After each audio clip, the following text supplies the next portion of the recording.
Well, I asked, where's the beef? Let's call this for what this is. Oh my God! They are so hopelessly woke. How dare you?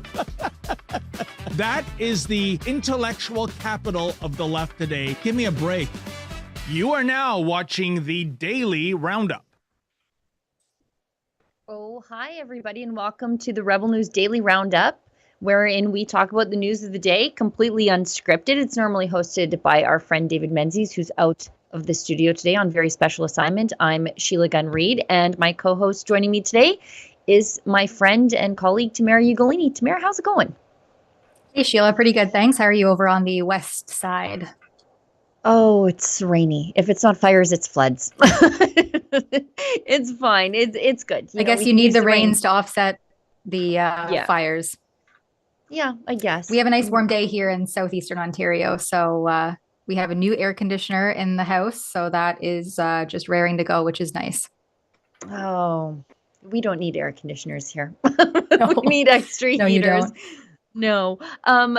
Let's just get the nuts and bolts out of the way, and then we'll see how quickly we can move into the news, because it's a very, as David Menzies would say, packed sausage of a day.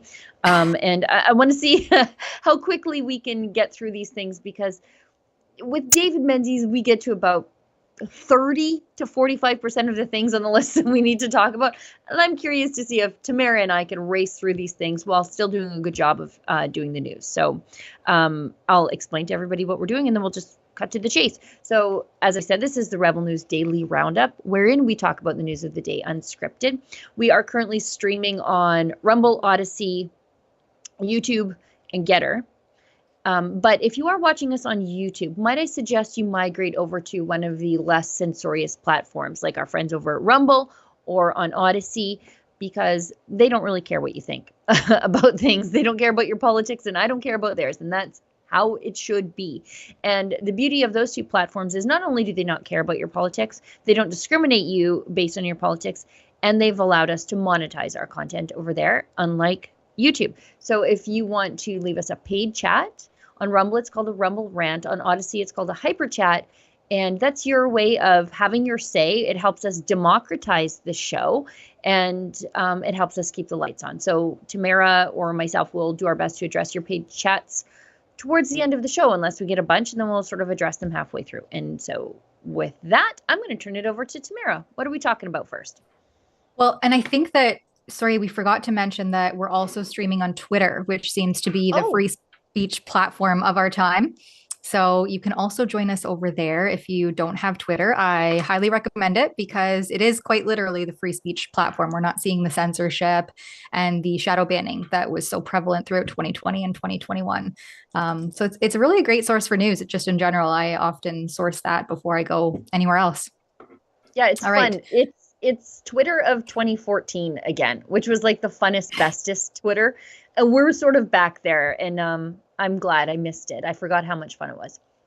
All right. So first and foremost, actually, we're going to get into some Alberta politics, Sheila. So perhaps maybe you want to end up taking the lead, because we have a clip to share, first and foremost, about Premier Danielle Smith and her meeting with the federal ministers regarding, I guess, her trying to uphold the...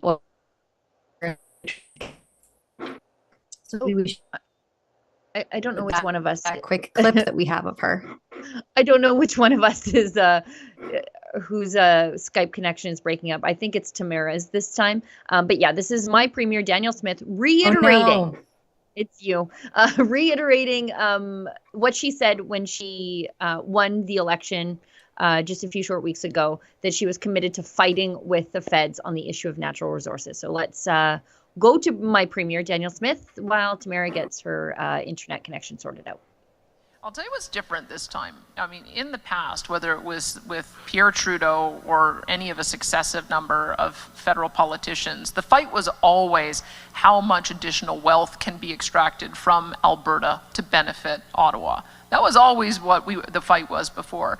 We've never faced a government that wants to shut our economy down and wants to shut down our energy industry and wants to phase out our oil and natural gas workers to their own detriment. That's what makes this different, is that the aspirations, the ideological aspirations that have been put on the table with targets pulled out of the air by politicians who know nothing about our local environment and how unachievable it is. It's my job to make sure that they understand that it is unachievable, that it does not only harm us, it harms them.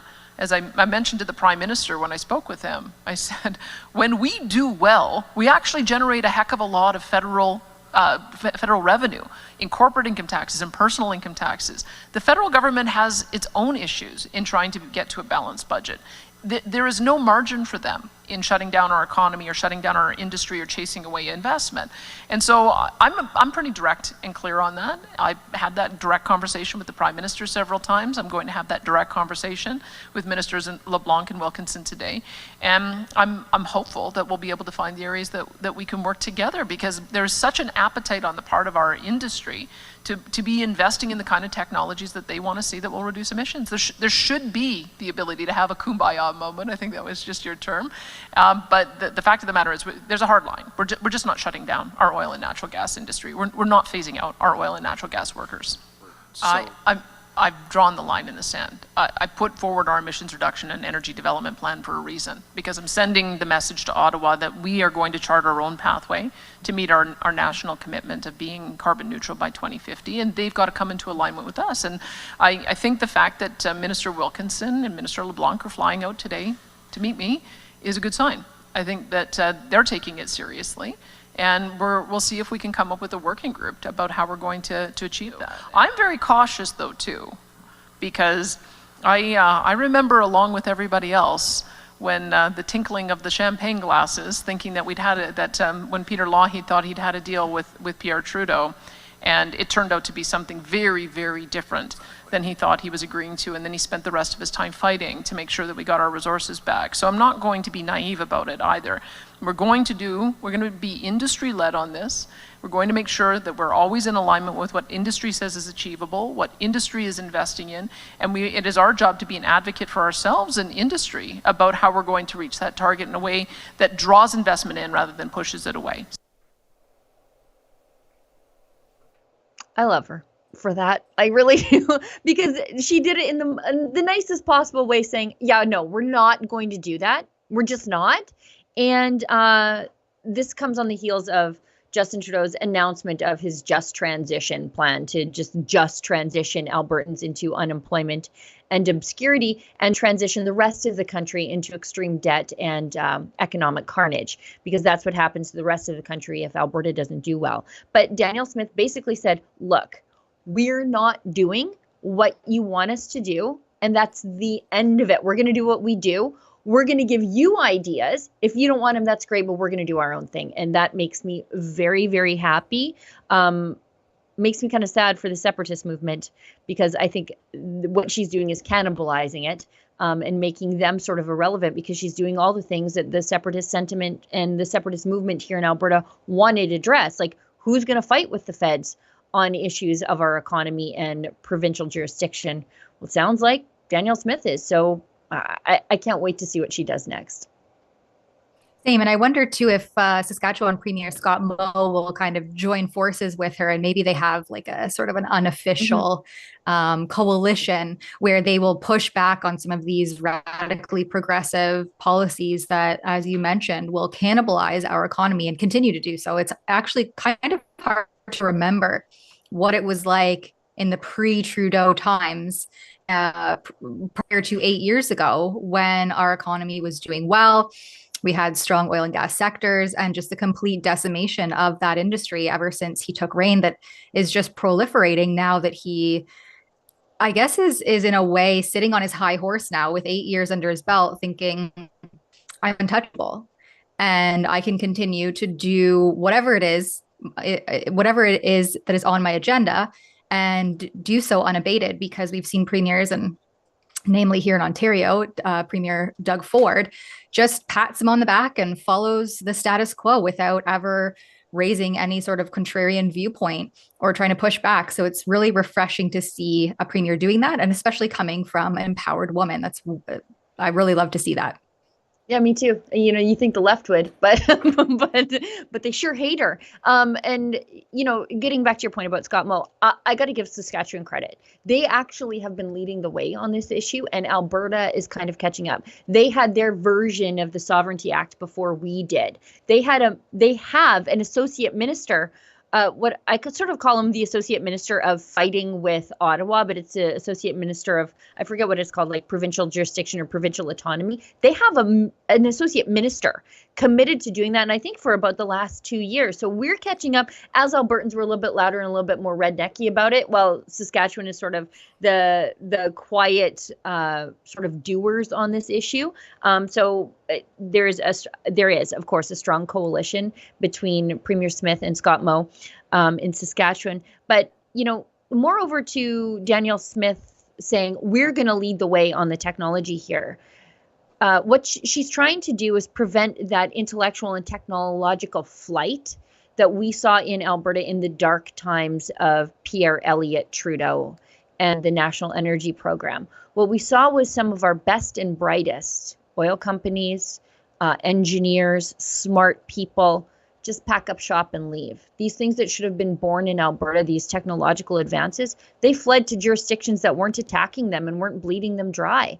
And, you know, we have seen some of that. You know, we've seen during Rachel Notley's tenure here in Alberta, just companies fleeing Alberta. Now, they're not going out of the oil and gas business. They're going to Texas. They're going to Iraq. They're going to safer jurisdictions like Kazakhstan, where you pay the local warlord. And that's easier to do business there than to do business in Justin Trudeau's Canada. So oil and gas isn't going away. The technological advancements aren't going away. They're just being born in other places. And Danielle Smith is trying to repatriate those things. Which is a really sad time for Canada, being that we have such a breadth of natural resources at our disposal. We could be energy independent. And yet here we are trying to kibosh all of that and go toward this idea of a green reset and green infrastructure, which isn't all that green. If you look at the way that the actual necessity of mining and the recyclability of these materials, I mean, recycling in and of itself is questionable initiative at best, but it's a scam, for lack of a better word.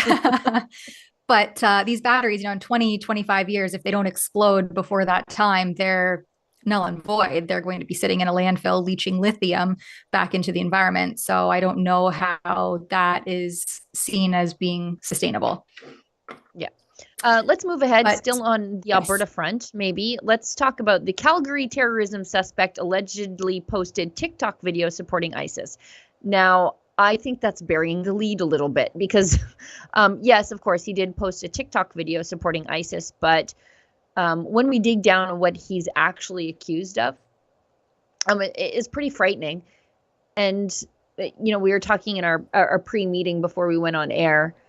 The left won't shut up about radical right-wing terrorists and the people in the red MAGA hats or how they're going to kill us all.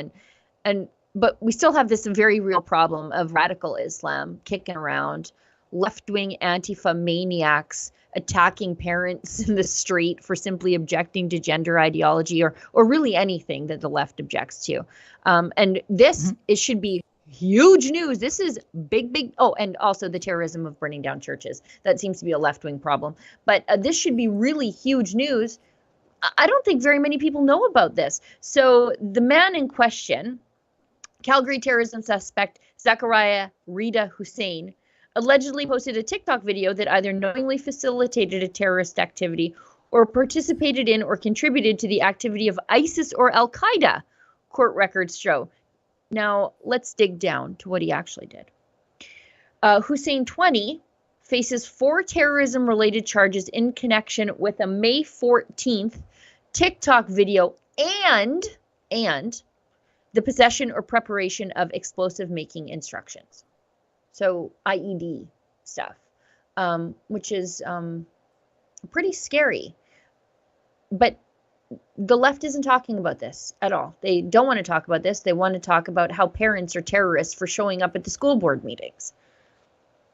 Of course, it doesn't fit their narrative. And also, it's not just parents that these radical non-parents who are out protesting. I guess the whole idea that trans rights are human rights takes a lot of intellectual fortitude to come up with that slogan.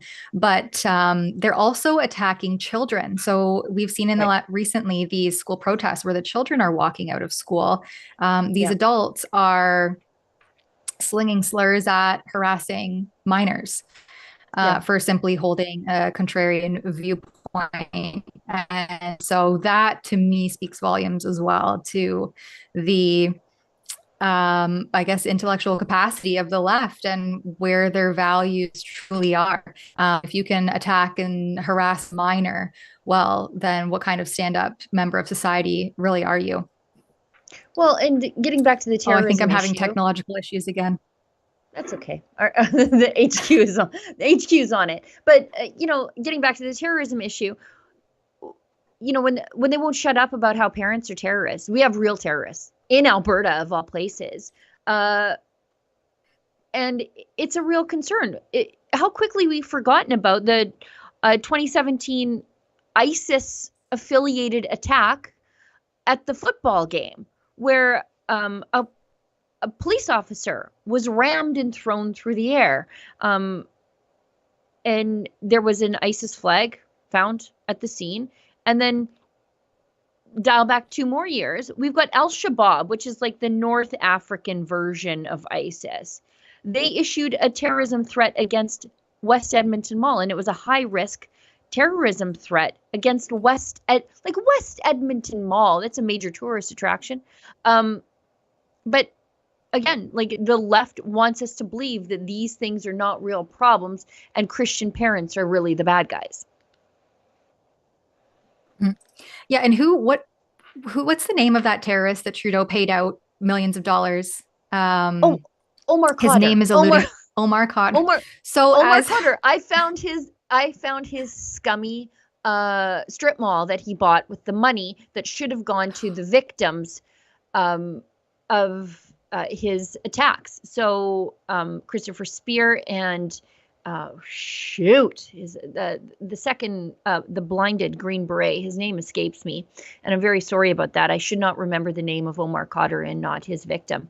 But Christopher Spear's widow sued Omar Khadr for tens of millions of dollars. I think it was in a Utah court. She got a judgment against him, but Canadian courts will not enforce the judgment against him. So Justin Trudeau gave a terrorist money for torture. You know what his torture was? Sleeplessness. He wasn't tortured. He was sleepless. I would be sleepless too if I was in Gitmo, but whatever. He takes the money, buys a strip mall in North Edmonton. I found the mall. There it is. I've found property records of his other properties too. And wouldn't you know it, this really bothers me. Canadians were denied mortgages and financing because they supported the convoy, but Omar Khadr holds a mortgage on his townhouse. It's astounding to me where the social credit is applied in this country. Well, now he's a landlord too, so he is gaining economic momentum. I think of a daycare. I think there's a daycare in that building, by the way. Yeah. Always. Why does there always have to be children involved with these sick weirdos?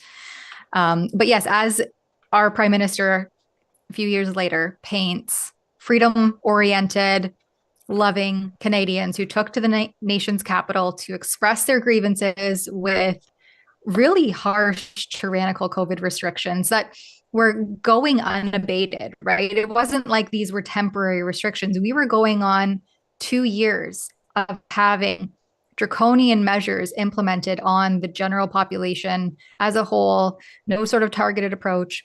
And as soon as Canadians went to the nation's capital to air their grievances after being ignored for the better part of those 2 years, all of a sudden they're labeled as terrorists. Their bank accounts are frozen. They essentially faced financial, personal, business ruin if they were associated with the convoy. And yet, lo and behold, a few years prior, Trudeau's paying out Omar Khadr for actual acts of terrorism. Yeah.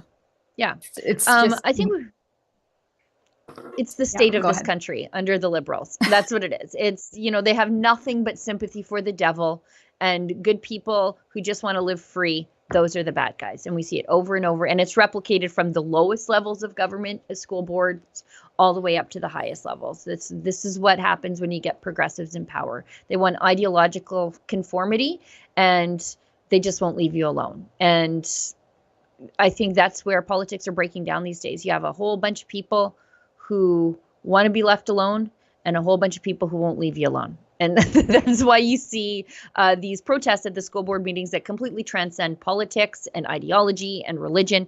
It's people who want to be left alone to live their lives, and the absolute maniacs who won't leave them alone. Are my nails chroma keying? I think they are.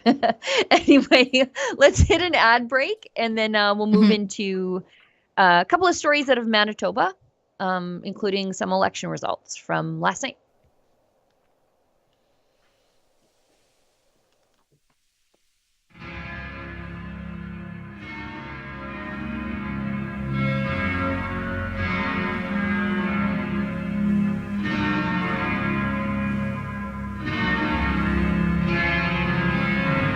We are a secular society. We respect deeply people's rights and freedoms, including freedom of expression, freedom of conscience, freedom of religion. And it is unthinkable to me that in a free society we would legitimize discrimination against citizens based on their religion.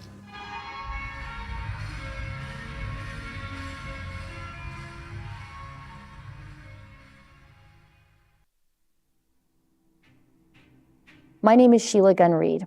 I'm a wife, I'm a mother, I'm a farmer, I'm a journalist. I'm an advocate for religious freedom, and I'm a Catholic. And the war on Christianity came from me too. We have therefore made the assessment that COVID-19 can be characterized as a pandemic.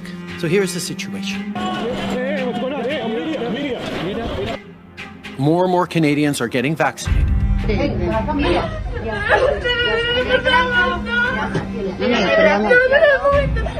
But like we know, cases in far too many places are far too high. Get vaccinated, and you know what? If you don't want to get vaccinated, that's your choice. But don't think you can get on a plane or a train besides vaccinated people and put them at risk.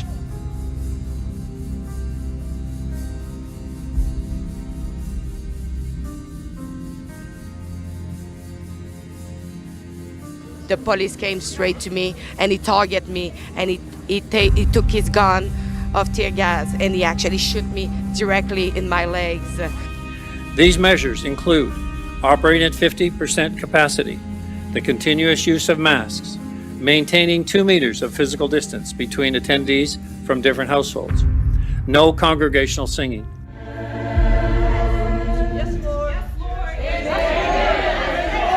No matter what, God will bring us through. And I said, we will not bow down to your gods. We won't. It was illegal to sing in church. We're going to sing. Oh, that doesn't look like the Canada you thought you knew. Do you know what his crime was? He held services on Sunday. You devils, you evil, wicked people, get out. I don't care what you have to say. Out! And it took me over 30 times. We saw our nation drowning, and we couldn't stand by and watch. Thiessen's sermon was interrupted when RCMP sent in the tow truck, prompting him to join the front lines. RCMP moved in, blocked the driveway, prevented anyone from entering the property.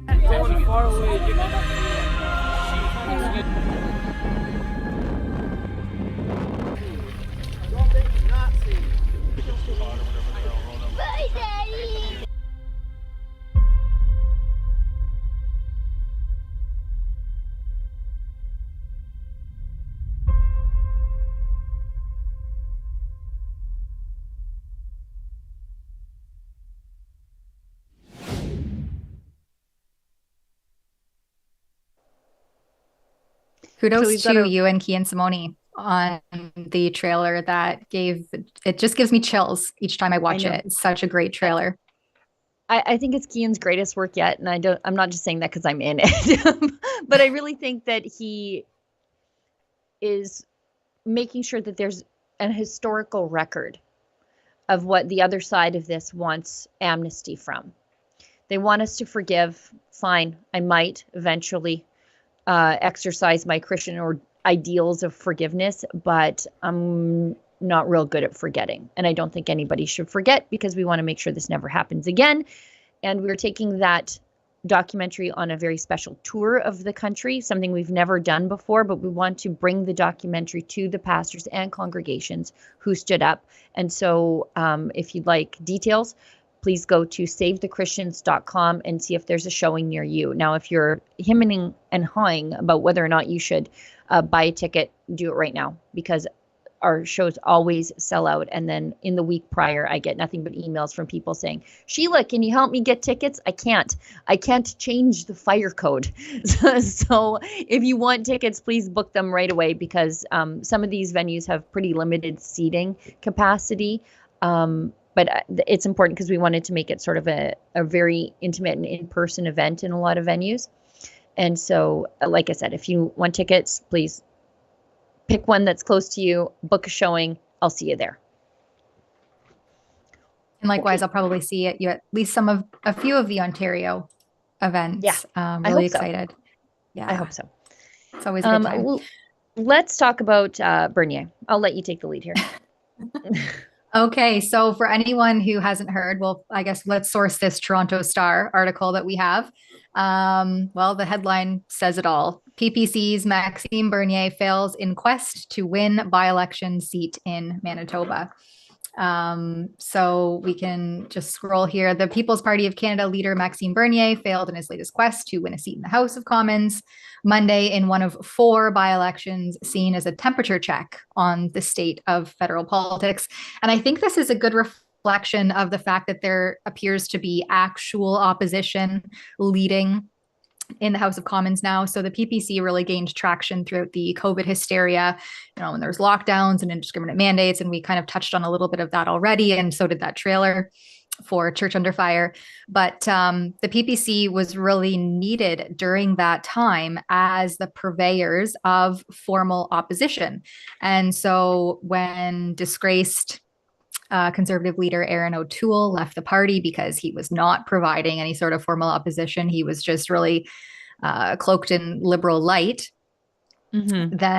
Then you saw that kind of need and necessity for a formal opposition party dissipate somewhat. And so I think that's clear now that the voters have spoken, that Maxime Bernier, while he has some really stand-up policies and was really needed during a time of distress in our country, unfortunately, he's failed to win, I think it's like 4 elections, whether they be by-elections or primary. Sure. 3 in a row.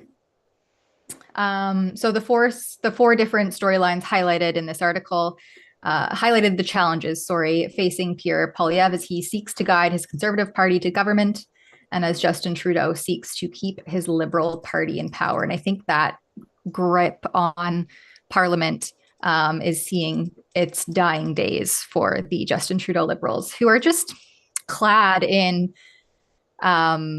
infringements, or what's the word, conflicts of interest repeatedly over and over again. This government is being investigated, or there's leaks about their conduct. Any previous time in our parliamentary history, you would see great resignations over some of the scandals that the Liberals have been embroiled in. And I mean, I guess that speaks for itself, that they think that an apology and just moving forward and trying to hide their tracks is enough to keep the voters at bay. But I think Canadians are now seeing through that and becoming increasingly upset and starting to air their grievances with this government. Yeah, it's not just an apology, it's also blame sharing from the Liberals. I watched this YouTube channel called the Behavior Channel, and they talk about how when people speak, it reveals the language they use or they choose reveals as much about their behavior and their intentions and what they really mean than just their body language. And Justin Trudeau is famous for this. His apology is always a blame share. Like he says, I'm sorry and this is something that we can all learn something from. No, I don't need to learn anything. I've never groped a journalist before, or, like, this is a real learning lesson, and I'm sorry that she experienced it differently. Not, I'm sorry that I grabbed this woman. So he does a lot of that. And there's so many scandals with the Liberals that it feels like you've been watching too many horror movies and then nothing scares you. I feel like we're being desensitized to the nature of the scandals before us, because in the good old days, we had resignations over $16 worth of orange juice. Bev Oda, really cool little Japanese MP, she had to resign over $16 worth of orange juice. And we've got Justin Trudeau on Billionaires Island, potentially benefiting from CCP influence in our elections. And it doesn't seem to faze anybody, because it's like you lose track, I guess, of just how many ethics scandals there have been. I guess that happens when the ethics commissioner starts giving them Roman numerals to label them, because there are just so many Trudeau reports. Well, and it's the mainstream media not holding his feet or the Liberals' feet to the fire as well. And just moving on to the next story, rather than actually continuing to push back and hold government accountable by speaking truth to power. And so we always kind of come back to this: why would you bite the hand that feeds? And so that's what we see these days with the mainstream media. But nonetheless, sad day for the PPC party, I suppose. Bernier failed to secure a seat. And I have been corrected here that, yes, it was 4 elections. So there was this by-election, there was the Toronto by-election, and then the 2019 federal election and the 2021 federal election. So I guess it is 4. 0 for 4. Yeah. And however, strange that he chose this riding to run in.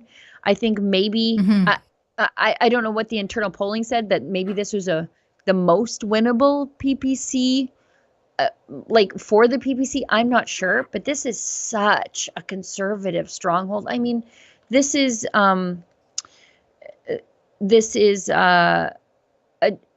such a conservative stronghold. It was held by Candice Bergen for literally ever. She's wildly popular with the party, wildly popular in her riding. I just never saw this as a winnable place for them, but maybe it was the most winnable of the 4. Well, and we have some other Manitoba news here as well. Yes. And speaking of kind of tying it in with the Church Under Fire documentary as well, this one comes from Global News, where a Manitoba Court of Appeal has dismissed churches' challenge to COVID-19 rules. So the appeal court says a Court of King's Bench judge did not err in his analysis that the restrictions were necessary to prevent the spread of COVID-19 and allowable under the Charter of Rights and Freedoms. Lawyers for the churches argued public health orders in 2020 and 2021 that temporarily closed in-person religious services, then permitted them with caps on attendance, violated the charter. And that's really what happened throughout the COVID hysteria, and infringements on the charter are allowed. I think it's section 1 in there, but they have to be demonstrably justified. And still to this day, I would argue that these restrictions were never demonstrably justified. They were never based in science or evidence, and they completely disregarded all of the previously well-established pandemic response plans that are in place from 4 times. Why we still don't have those answers, right? Why was that? How are they getting away with it? And when will the courts finally address that situation? Well, and the one thing we're not even talking about is the effectiveness. We have absolutely no evidence that any of this was effective. In fact, we have evidence to the contrary, that these infringements on civil liberties and people's ability to travel or to gather, to worship, to associate, we have no evidence that any of the restrictions on those things prevented the spread of COVID-19. We have no evidence. In fact, we might have some evidence to the contrary, that they were absolutely ineffective, and that cloistering people in their homes probably contributed to the spread and to negative outcomes on the health impacts of people and the psychological impacts of people. So I don't know how we can continue to say that judges have not erred, that politicians have not erred, because the evidence continues to roll in that none of this stuff was actually effective. None of it mitigated anything else, and it was all for naught. And nobody's ever going to apologize for it, but could we quit persecuting the people who were wise enough to say, none of this makes any sense, I'm not doing it? But no, we continue to persecute those people. Anyway. And well, I just pulled up an article quickly, and there was one that was a bit closer to home. But this one comes from Australia, which we saw, I guess Australia was a little bit more totalitarian in their response than we were here in Canada. But yeah, it says that there's a wide range of collateral damage from the COVID lockdowns. And so these were harms.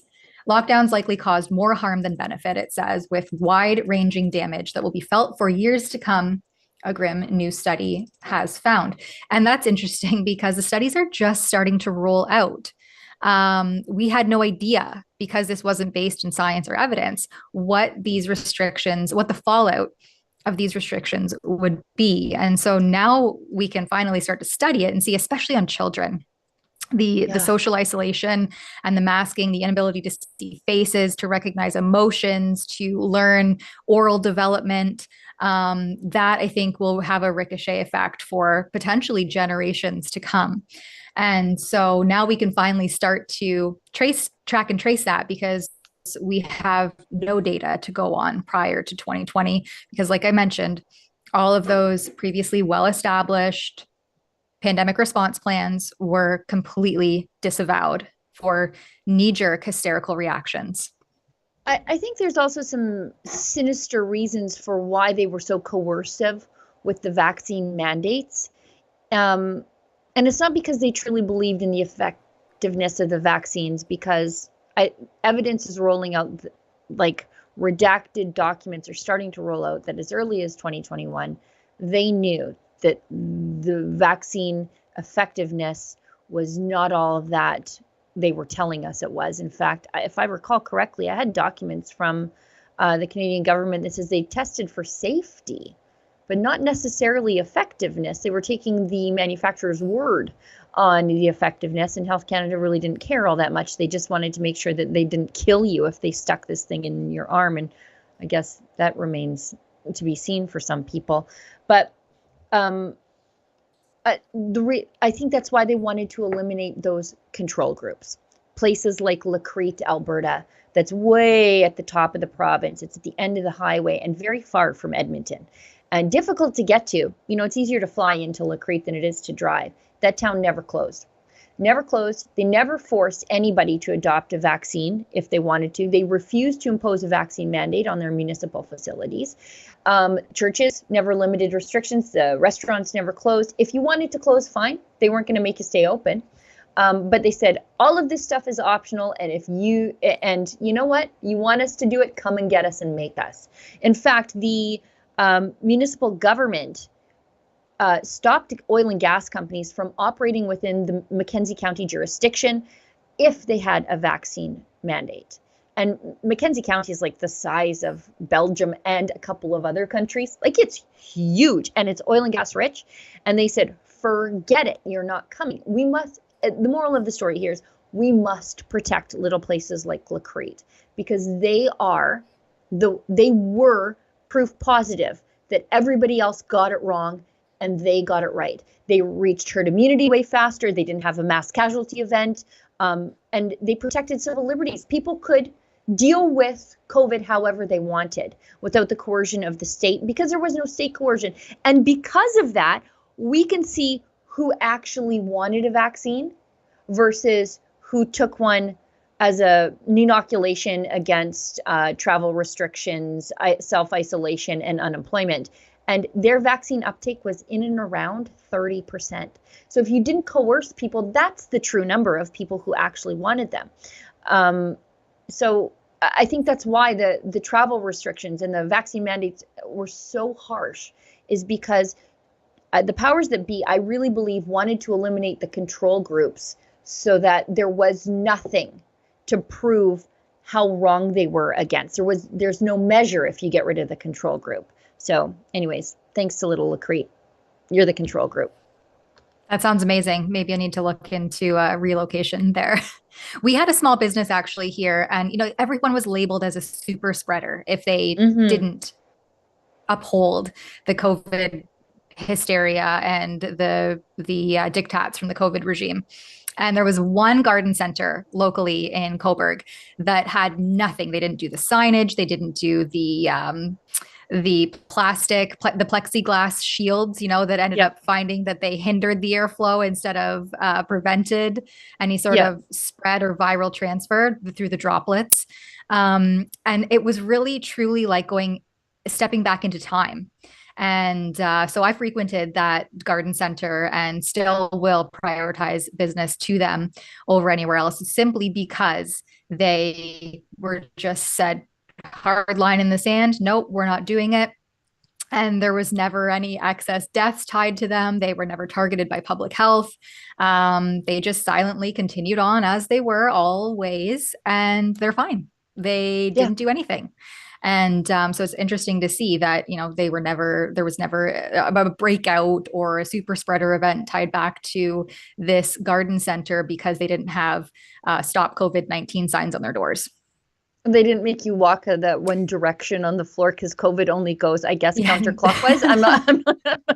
I'm not sure how that works. Just on the flip side of this, some good news that we saw yesterday. I wrote it up for the website.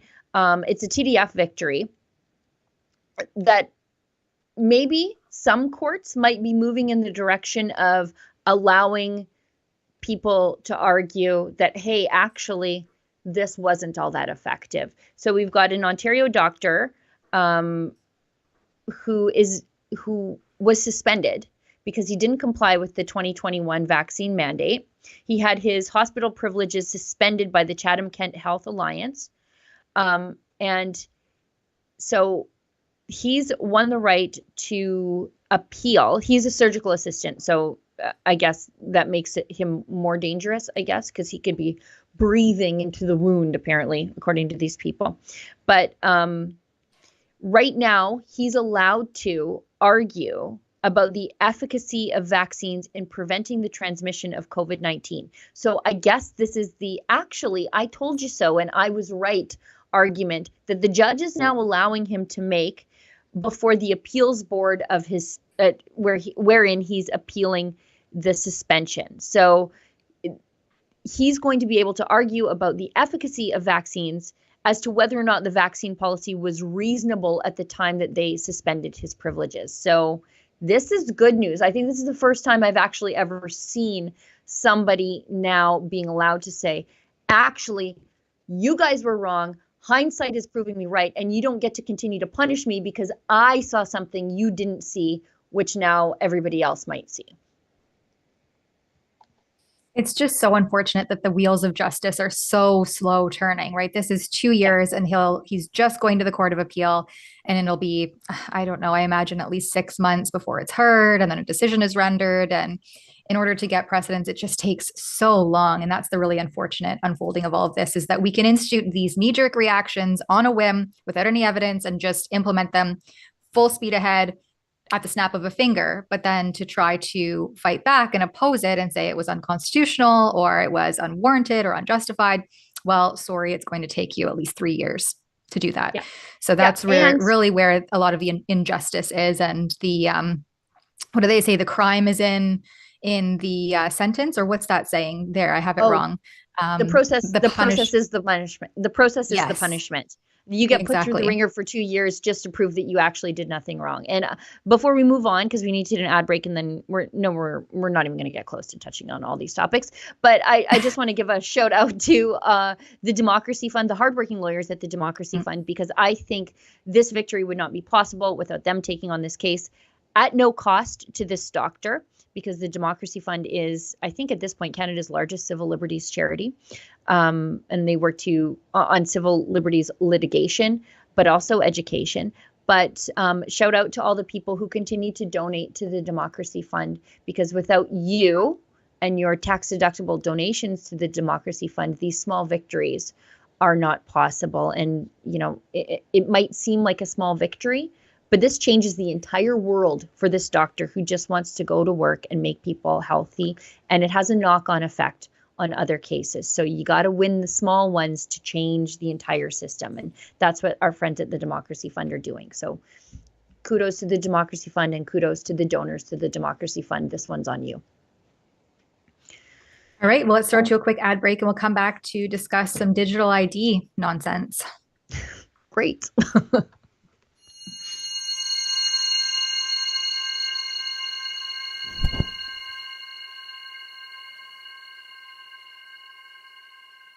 Progressives across this country are going out of their way to erase Canada's national identity, whether it's canceling fireworks or canceling Canada Day altogether. If there's one thing that these folks hate, it's patriotism. So why not support our independent journalism and stick it to the progressives who would love to cancel Canada Day by going to rebelnewsstore.com and purchasing some of our incredible Canada Day themed gear, like this shirt I'm wearing right now. Again, you'll be supporting our important work and you'll be sticking up for Canada's national identity, rejecting progressive cancel culture, and saying, no, we are indeed Canadian. Again, go to rebelnewsstore.com.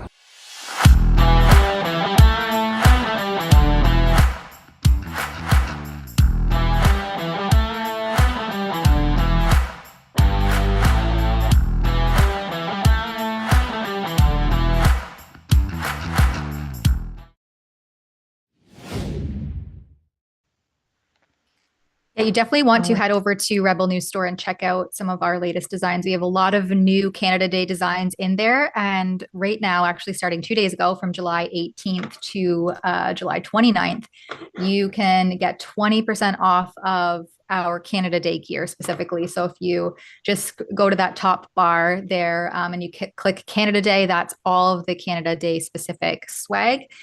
And you will save 20% off of that. You can always use code Tamara10 to save 10% off if you'd rather just save 10% off and give me a little shout out. But I think 20% off from June 18th to 19th is a more of a steal. And of course, it's always free global shipping, so you never have to worry about that. So if you're looking for some freedom-oriented Canada Day gear, I would urge you to check all of that out. Yeah, and you know what I really like about this? It doesn't necessarily say Canada Day. So you're not relegated to wearing this stuff like 3 days at the end of June and beginning of July. Looks good. You can wear it all the time. We're, watching playoff hockey or whatever. Like it looks good. Like it's not like, oh, Canada Day, and then like you can't wear that on July 2nd. You have to put it away and never wear it again. So I really like that. And if I recall correctly, somebody's working on a Dominion Day shirt. So if you're a prickly pear like David Menzies and refuse to say Canada Day and you're living in before the metric system and you only care about Dominion Day, we're putting a shirt in there too. I know we had one last year and I think we're just refreshing it and we're going to stick it in there because, well, we got to stick up for David Menzies, and this is his thing. This is a real hobby horse for him. I think the hill he's going to die on. So I was just going to say that's the hill Menzies will die on. And yeah, like you mentioned, there's this fun little Maple Leaf Canada Day, or not Canada Day, but Maple Leaf Canada denim hat. That one in particular, I just love. It's so cute. It just has the little maple leaf and it's denim. So it's all the rage these days. Yeah. It's a really nice one. Yeah, that one right there. I love that one. Yeah, that's great. All right. So before we run out of time here, we wanted to bring you this article from Zero Hedge. And again, the headline tells you everything you need to know. But the United Nations is planning a digital ID linked to bank accounts. Surprise, surprise. Here comes the social credit score.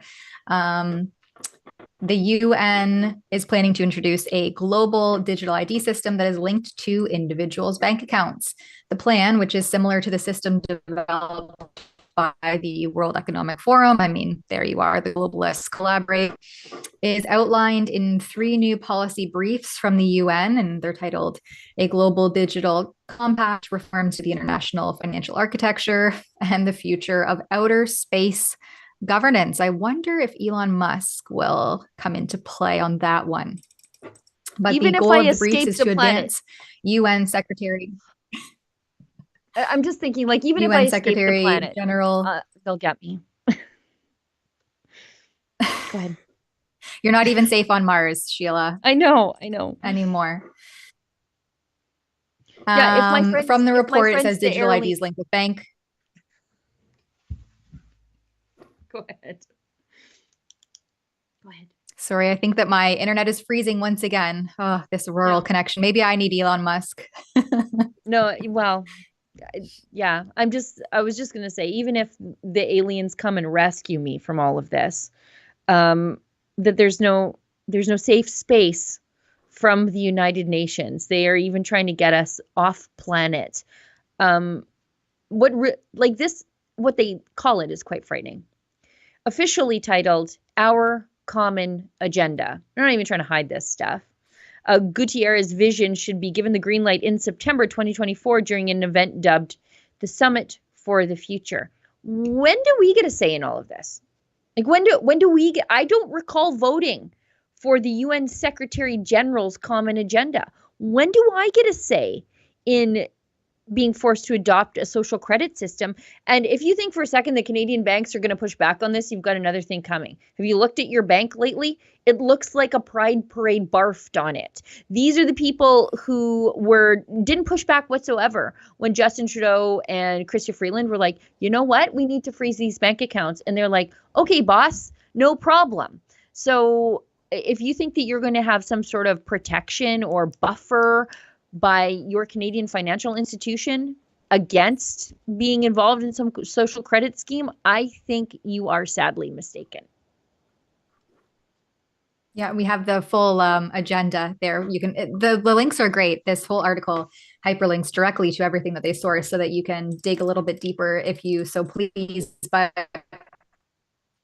they note here that essentially the objective is to have people, devices, and entities all tied up in a connected network that could apparently be centrally administered seemingly by unelected bureaucrats. So that's exactly what you're saying, Sheila. Like, when did I ever elect, for instance, World Health Organization Director General, because this is the exact same thing, just with the UN, Tedros, to govern the health decisions of our supposed sovereign nation? Like, these are unelected bureaucrats who typically aren't even well trained in the areas that they say are said to be experts in.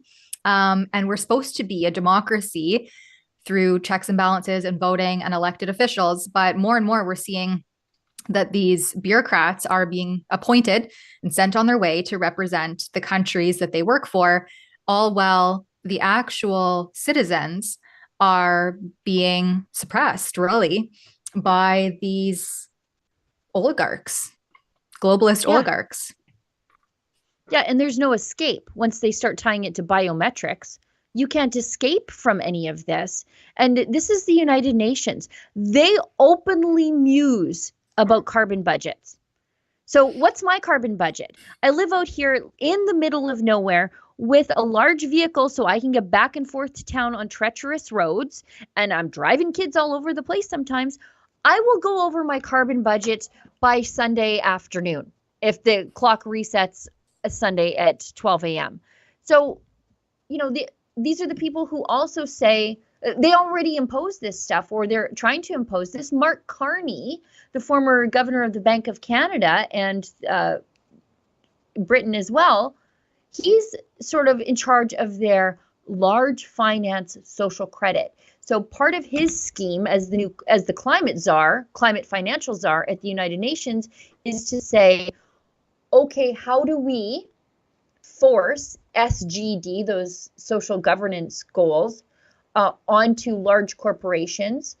One of the ways they do it is by denying finance and insurance to large oil and gas companies if they want a project. They'll say, actually, that project that is, cleared all the approvals of your respecting country and or jurisdiction, the large banks, because they're being leaned on, they're actually not going to finance it. So everything is good to go. We just can't give you the money or the insurance to build it because it doesn't reach our climate targets. So they're already doing this on a big level. Now they just want to do it to you, and they're going to link it to biometrics. And so you don't have a way to opt out. It's very scary. Well, and that there's an Australian bank, actually, one of the their financial institutions I'm going to pull up and share the article here. They will not be approving diesel-powered car loans by 2025. This is 2 years from now. This particular bank will not fund car loans for new fossil fuel vehicles from 2025 onward. So, this is not conspiracy theory. This is actually happening and being implemented before our eyes. And this whole UN digital ID linked to bank accounts, this is just one step in the Internet of Things. And if you haven't researched or you don't know what I'm talking about there, Google is your friend in this instance. You can quite literally just start typing in and researching the Internet of Things. And that's that we will all be interconnected through an internet of literally all the things. I would argue probably by 2030. It's all being really fast tracked throughout what is being coined by government leaders and bureaucrats alike as the Great Reset. This is par for the course.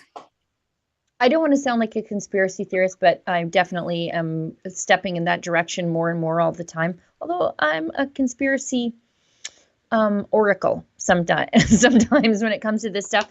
And you know what they can't do to your older model diesel pickup? Turn it off from afar if you've gone over your carbon budget. And there's a lot of, I think, controls being built in to the Internet of Things that will include your car through electronics that will force you to comply with your carbon budget that is coming your way very, very soon. And not to mention, so what, us rural people, we're just stranded in our backwoods villages and we can't get to town for milk? Is that what they're going to do to us? Because that's what's going to happen if you don't allow people to buy a reliable fossil fuel car that can go the distance between Fort Saskatchewan and Calgary in the winter. Well, you'll be forced into one of those 15-minute smart cities. Yeah. And I think if we're on YouTube, we have to be a bit careful in our words there. Yeah, a human ant farm, I call them. that's what they want. They just put me in a human ant farm. Just stack them all up. Yeah, and one of those little sea monkey aquariums where I'll have my little castle and my little grocery store and my little school, but I'm still in the aquarium with the other brine shrimp. I don't want to live like that. I'm not a brine shrimp. Sheila, do you want to talk about this on the topic of oil and gas? How the climate alarmists are hypocritical? I think you're going to be assessing and addressing this one later. Yeah, I'm going to write this up later because this is my beat. Climate hypocrisy is my beat. And this is why I often pull the expense records of the people who go to these luxury vacations they call climate change summits, like as they call it, the COPs, the Conference of the Parties. You'll often see it labeled that way, but really it's just the UN Climate Summit. And they love these things because it's like a week-long shindig where they can just fly in on luxury planes and then they drive around in luxury limos that they leave idling all day because you got to be climate controlled. And I saw the insanity of this firsthand when I was in Morocco covering these things. And that's why they don't let me back into these things anymore, is they would, if you got to the conference early in the morning, and that's when journalism happens, is get there early, I would see a water truck come and water the desert to cut the dust so that the fancy delegates wouldn't get dust on their fancy shoes when they went into their disposable climate controlled village where the air conditioning was so high that my nose would run all day and I came home with an oppressive cold that I caught in the Moroccan desert. But they would hold these little seminars inside about how to force municipalities to impose low flow shower heads that don't rinse the soap out of your hair, or low flush toilets as part of the building code to save water because, we've got to save water. And I'm like, you guys, we're in the desert where water is like gold and you're watering the dust because we don't want the fancy people to get dusty, their little fancy shoes dusty. And for me, that was the big, this is all fake. Everything is fake. They're not going to live this way. They have enough money that they don't have to live this way. They're going to impose this on the rest of us. And here we go, from Blacklocks, more of the same. 25,000 liters of fuel burned to attend a climate talk. Governor General Mary Simon, who is making me dislike the tradition of our monarchy more and more every day, burned through almost 25,000 liters of jet fuel to deliver a climate change speak in Finland, records show. Simon said the world must act now. The world, just not her, though. Act now to save the planet. Act now when it's most critical to combat climate change at the source, treating both the symptoms and the disease, said Simon. Everyone must help reduce emissions, she said. We cannot ignore how we do things. We cannot ignore that how we do things is just as important as what we do, said Simon. We must collaborate across borders. Simon's February 9th speech in an impronounceable Finnish name city name was entitled Discussion on Climate Change and the Impacts on Livelihoods. You know, this is just, it's perfect. It's the Fibonacci sequence of climate change hypocrisy, where they are well-kept people who don't actually do anything but give speeches for a living, telling the people who actually make and grow things for a living that we need to cut back and we need to do more, while they're taking luxury jets to go to their stupid little conference of hypocrites. It's just perfect. Mary Simon. What does she know about climate change anyway? And when they're like, eat the bugs, but we're going to have our bacon wrapped filet mignon, and don't mind us. Yeah. If we do, on your tax dollars, by the way. Yep. Okay, so we're at 2:01. I'm just going to get through a couple of these chats that we've been given, and we'll wrap this up. Conservative Gen Z gave $15. Thank you very much. Niagara School Board had their gender policies leaked, where they say they hide gender transition. There's a school board meeting tonight for the same board, and then there's a link in that comment to a leaked document. Tried to download it, but it didn't actually work. But there's this photo. It looks like it's a draft, so it would be debated likely at the meeting because it's a draft plan. It's not set in stone. But also, so many school boards are doing this. They have a policy in place where they keep parents in the dark about gender transition. It's called social transition of children. So when their pronouns are different than their biological sex, and if the students don't consent to their parents being told about their social transition at school, then the schools will keep the parents in the dark and not inform them that their child is having some psychological struggles with their identity. And that's a whole separate kind of topic here. Oh, we have the draft someone got the draft to work in studio. Thanks, Efron or Olivia. So that's there at this link if anyone wants to go check it out. But yeah, this isn't anything new. Lots of school boards are doing this. It's why parents are becoming increasingly concerned and increasingly outspoken about what these school boards are up to. They're really going rogue. And so we'll actually be revamping our campaign at stopclassroomgrooming.com, where you can go as kind of our catch-all for all of our reports on this subject. And it began, I think, about 8 months ago with the gender identity and sexual orientation solicitation of children through these perverse school surveys, oftentimes unbeknownst to the parents and without their explicit consent. So I think the page is revamped already, but we will have a new video coming out later today, and you can sign our petition there. You can also send a form email to your education minister. So previously, this was specific to Ontario's education minister, Stephen Lecce, but we've expanded and revamped the campaign. It will now target, or I guess, send out form emails to the education ministers across Canada, because this is really becoming an international issue. This isn't specific to one particular province or territory. No. This is also happening, it seems like, on a global scale. So stay tuned for that. And thank you for the tip. Yeah, you know what? If anybody wants to have secrets with my kids that don't involve me, the only acceptable one is a surprise birthday party for me, and I don't like surprise birthday parties. Anything other than that, and I'm coming to get you. It's not going to be good. Like, it's not going to be good. That's grooming. When you have secrets with children that they can't tell their parents, or if children are presenting issues. This is the one that really bothers me, because if you say that you care about gender diverse kids, then you should be informing their parents, because being gender nonconforming and struggling with gender identity puts you at risk of suicidality.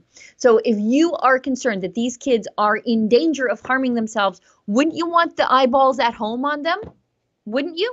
I guess not, because they'd rather have the secret than have the child be safe. We have a similar beat here from Alberta Dawn, who gave $5. Thank you. Regarding recent gender in schools protest, a Muslim woman was pushed to the ground by Antifa. Surprise, surprise, right? A week later, hundreds of Muslim men and Christians protested with no aggression from Rainbow Mafia because they were outnumbered. Yeah, and we've got a video from Adam coming up about that. We've published some snippets of it on social media, but very, very, very heartwarming to see. And the Liberals should have been careful what they wished for with unfettered migration from social conservative places of the world. They would only vote for the Liberals for so long, I think, before they realize that they've been had. So I welcome this new battle. Really good. I really do. Yep. Okay. Fraser McBurney, our caps lock lover, gives $5. Call Me NDP did it again. On Monday, they closed down King Street again. I think he's referring to Hamilton. And I think that's former federal election leader, NDP leader. Why can I also not think of her name? Words are eluding me today. She's the mayor now in Hamilton. Anyway, it'll come to me. The traffic was backed up. Who is in charge of city planning? They should have done it on Sunday when the street was closed. Sorry, Fraser, I'm not overly familiar with what you're talking about. But yeah, it sounds like city planning is a little bit of a mess in Hamilton. 15-minute cities problems. It's always going to be like that going forward. They're just going to close off the street if you've had a little bit too much driving. They're just going to be like, yep, no, sorry, Fraser, you're in your aquarium for the rest of the day. Sorry. No travel for you. And it's Andrea Horwath. That's the former federal NDP. Provincial. Now she, because she was disgraced and never got in, she's now the mayor of Hamilton. So congratulations to you in Hamilton. Yeah, these people just fail upwards and downwards all over the place, and they never go away. They just whichever way the wind like blows. Whack-a-mole. Yeah, they're like progressive whack-a-moles. Okay, we're way over time, although not like David and Sheila way over time, which is good. Tamara, thanks so much for co-hosting with me today. I appreciate it. We did our best to stay on topic and get to. I think we got to a lot. I think we were optimistic. We got to everything in the headline, so we're good. That's what counts, because otherwise I get the emails. So thanks, Tamara. Thanks to everybody behind the scenes who works in the Toronto office and across the country to make sure the show is ready and clickable for you whenever you want to see it. Thanks to everybody who tuned in. Thanks to those of you who kicked in a few bucks to keep the lights on. We appreciate it. We couldn't do it without you, because we'll never take a penny from Justin Trudeau. And all that is to say, as David Menzies always says, stay sane. Living with spike protein in a post-pandemic world is something we all have to grapple with, whether you've had the virus, you've been vaccinated yourself, or if you're around those who were. The wellness company's Spike Support Formula is a daily supplement that can help you feel your best and then stay that way. Go to